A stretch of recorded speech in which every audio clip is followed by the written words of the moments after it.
Hello everyone and welcome back to my channel. So my name's Katie and today we're going to be doing a book haul, which is very exciting because I feel like I haven't done a book haul in a while, which is probably a good thing because I have quite a lot of books, so I don't really need to be buying more, but I've acquired quite the exciting collection, so I'm very excited to share them all with you.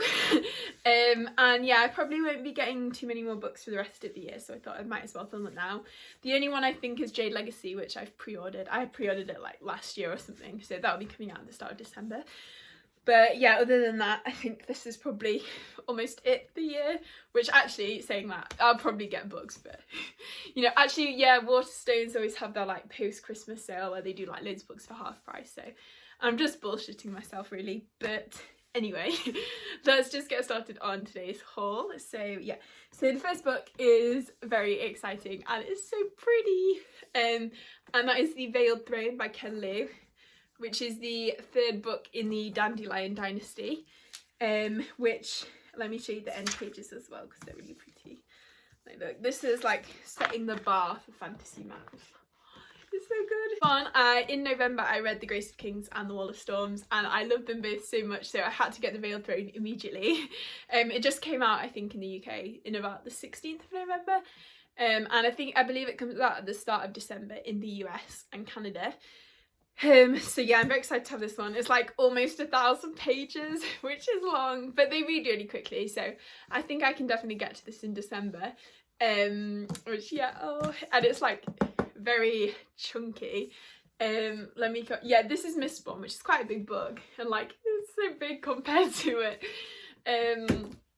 So yeah, I'm really looking forward to this. There's some great characters. I love the cast, especially how it gets expanded in Wall of Storms, and there's kind of the children of the characters from The Grace of Kings, and I love all the children so much. It's one of my like favourite, I don't know if it's quite a trope, but where we follow the children or like the next generation down, so I really love it. I'm really excited to see what's next for some of the characters, and yeah, oh, it's so pretty.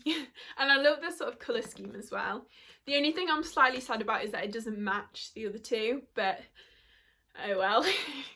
I wish they would, if they brought out like hardback versions of The Grace of Kings and Wall of Storms in these covers, I would buy them, like take my money, because the only ones I know of are the broken binding ones, but they're the ones with like all the fancy sprayed edges and it's like really expensive, so I'm not going to buy those. But if they had like normal hardbacks of the first two, then yeah, so Heads of Zeus, if you're watching this, get on that. So yeah, so then next, I think I've actually already hauled book 1 in this series, but books 2 and 3, ooh, oh no. Look at that, I just bashed it into my lips and now it's got lipstick all over it. Oh, it's been kissed. Yeah, so books 2 and 3 actually, and the whole series is the Interdependency series, and this is such a fun sci-fi series. So I read The Collapsing Empire and then I just loved it so much that I immediately had to buy books 2 and 3. And yeah, so book 2 is The Consuming Fire and book 3 is The Last Emprox. And this is a series where it's basically set in space and the kind of world's different solar systems are connected by this thing called the flow. And the flow is essentially like tunnels of where you can travel at light speed, but the flow is collapsing. So now the world has to try and like sort out what it's going to do. We're following kind of 3 characters. So one is Cardinia, and she is the daughter of the Emperor, and the Emperor just dies at the very beginning, so she is now suddenly thrust into power. We're also following Kiva, who is like, she's kind of a scam artist, but also at the same time is trying to root out corruption on this planet called End, which is sort of the like far reaches of the galaxy. But there's lots of drama also going down on End, and there's this family who are trying to like throw a coup essentially. And then also Mars, who is the son of this famous scientist who discovered that the flow was collapsing. So yeah, it's really interesting. It's so much fun. Like the humour and the writing is just really like entertaining to read. They're just, you have the best time while reading, and like I love all the characters, and there's actually some really interesting like philosophical kind of thinking points. That's another thing actually I really like about the Dandelion Dynasty books as well. They're really like philosophical and there's some such interesting themes, and again in this one there's some really interesting themes. So yeah, it's really good. It's kind of like, what would society do if it was like collapsing in a way, and like who grabs for power and who tries to help, and the kind of role of religion in the imminent doom of society, and I think it's really interesting, so would definitely recommend this series. Okay, the next was a total cover buy, but I saw it in Waterstones and I just thought, oh. And that is The Cat Who Saved Books. So I don't know if you can see it actually, but look at the little cat. And yeah, there's just some little books and it's just really pretty. The sort of the gold is kind of picking up the light, but sort of like the gold foiling. And then I read the synopsis and it just sounded so cute, so I really wanted to get it. It's quite short. Yeah, it's like barely even 200 pages and like there's hardly any writing on the page, so I think it's definitely something that could be read quite quickly. I feel like this would be a perfect like Christmas time read. Like that's such cozy atmosphere, like it's dark outside, the lights on the tree are on, it just so it's basically about a little bookshop, and the owner, or the person who the story follows, grandfather's just died, and he's going to close the family bookshop, but then a talking tabby cat appears, and they have to go on magical adventures to save books from people who have imprisoned, mistreated and betrayed them. So yeah, The Cat Who Saved Books is a heartwarming story about finding courage, caring for others and the tremendous power of books. So that just sounds like so cute, and I believe it's translated as well. It says international bestseller, so yeah, I'm really looking forward to it. And it's such a cute little book. Like, it's tiny, but yeah. So I'm really looking forward to this one. So that's that one. Okay, and then next we have the... I don't even know what the series is called actually. The Graceling series. Graceling Realm, that's it. Which these covers are all so pretty. Because like I think I've read them all. I've read them all before on audio or Kindle. Like, I have Graceling and Winterkeep on my Kindle, and then I read Fire and Bitter Blue on audio. But I always thought the UK covers were ugly, so I never wanted to buy them physically, even though it is like one of my favourite YA fantasy series. But then I saw these covers and they're so pretty, and the works, I think it's the works. Actually no, they are the works, but on Amazon as well. They were only £2 each, so I was like, yes. So Graceling is the first one, so they're quite shiny, so I'm going to show them sort of individually. But I just think, and I'd seen pictures of them, but actually I think they're so much prettier in person. So this one we're following the main character, Katya. Is she Katya? Katsa. And she is basically has this power. The people in the world who have powers are called Gracelings, and her power is essentially she can like kill people. So she's working as an assassin for like her uncle, who's the king. But then something happens. Oh yeah, there's this strange kidnapping that happens, and then it like unravels this whole mystery, and Katsa basically has to go on this mission to save this princess.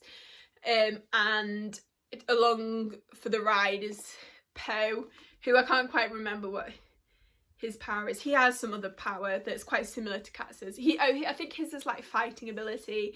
But anyway, there's like this little romance, and yeah, it's just really fun and really good, so I like that one.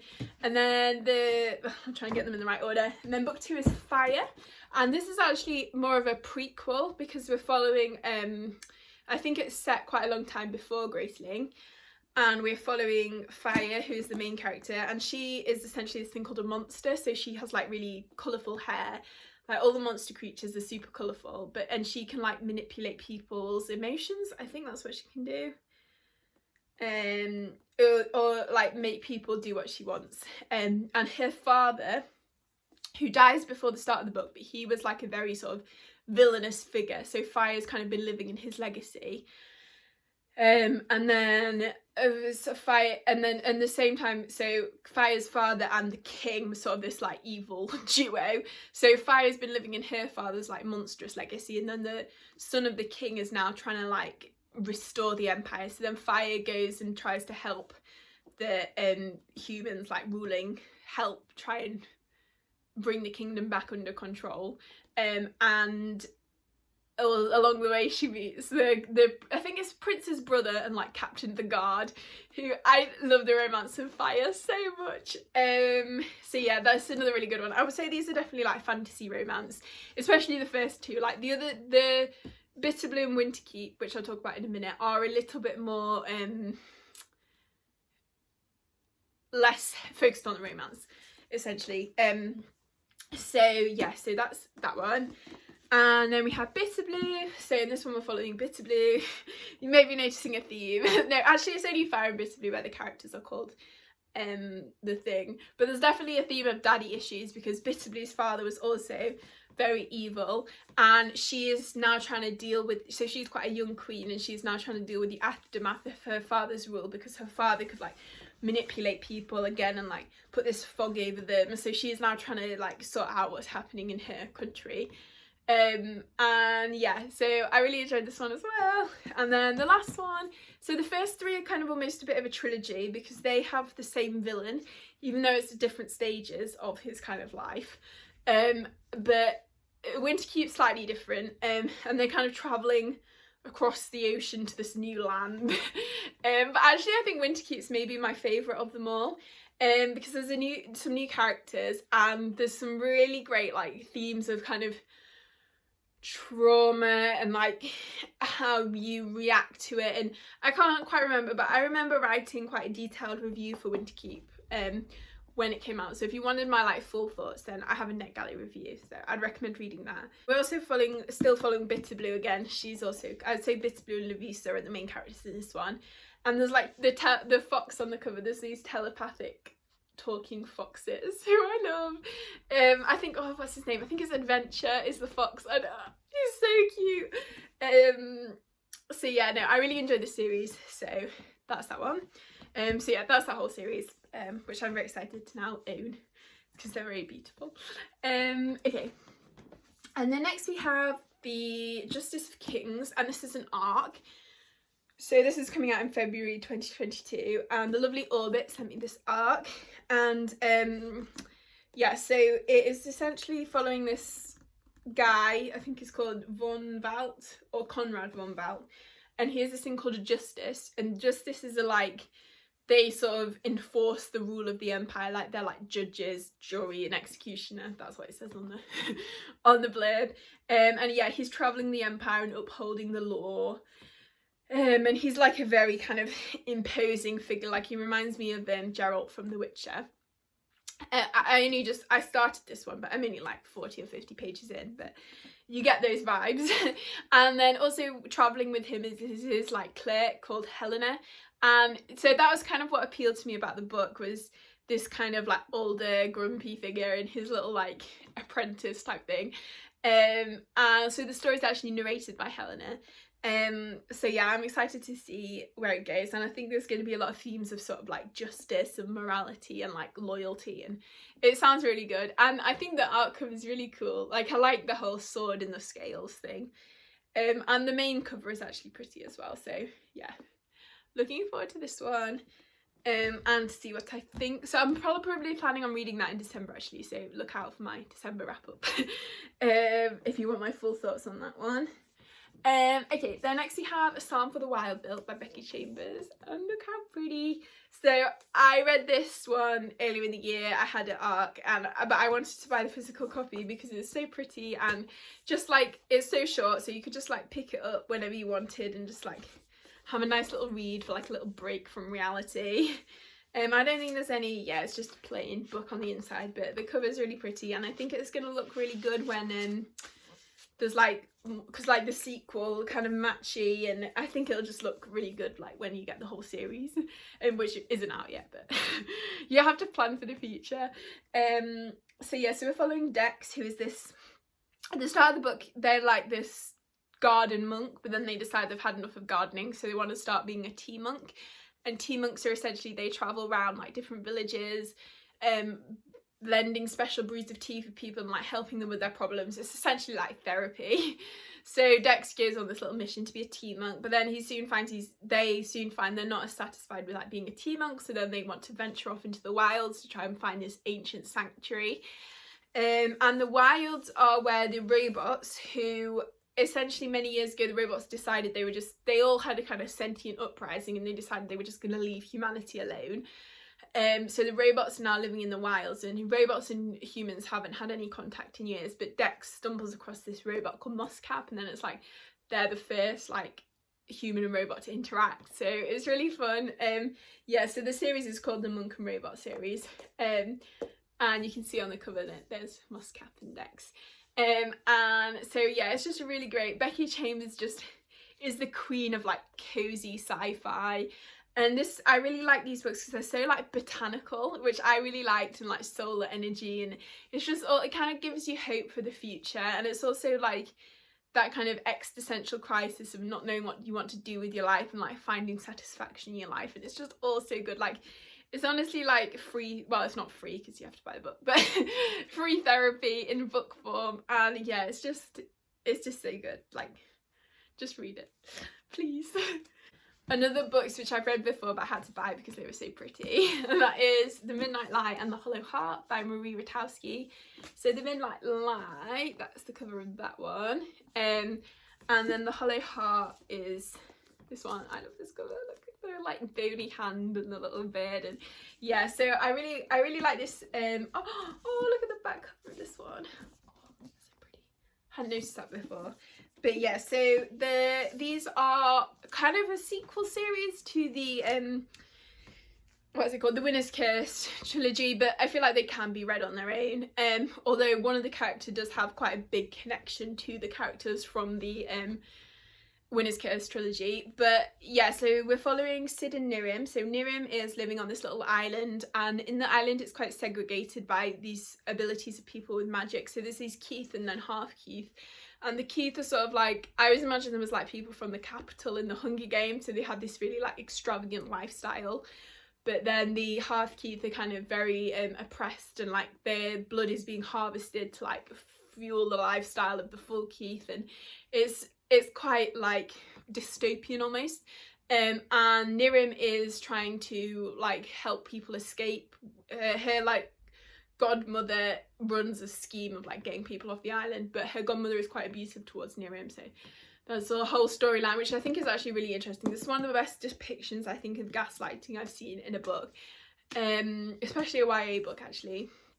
And then but then this mysterious like traveller comes to the island called Sid, who like Nirim teams up with, and Sid's trying to discover the like secrets of magic in the island. So yeah, it's really good, and it's sapphic as well. And then book 2 is more, I would say, more of Sid's book, and her sort of reckoning her like relationship with her family, which is very interesting. So yeah, so it's a really good series, and they're so pretty. So yeah, I'm very excited to have the physical copies, and like the spines as well, they just look so like classic, and I don't know, I'm just very happy I have physical copies of these. And the next 2 books were sent kindly to me by the publishers. So the first one is A Marvelous Light, which is so pretty. I love the sort of like wallpapery colours, and let's see if there's any, there's like bright yellow end pages, but there's no like art or anything. But this is a really fun, how would we describe it, historical fantasy magical thing. So we're following 2 main characters, Robin and Edwin, and Robin takes on this new role in like the Home Office as like this liaison to like the magical world, but he's never come across the magical world before. And his like his predecessor was mysteriously like killed. So Robin's kind of thrust into this like magical world, and he gets a curse put on him.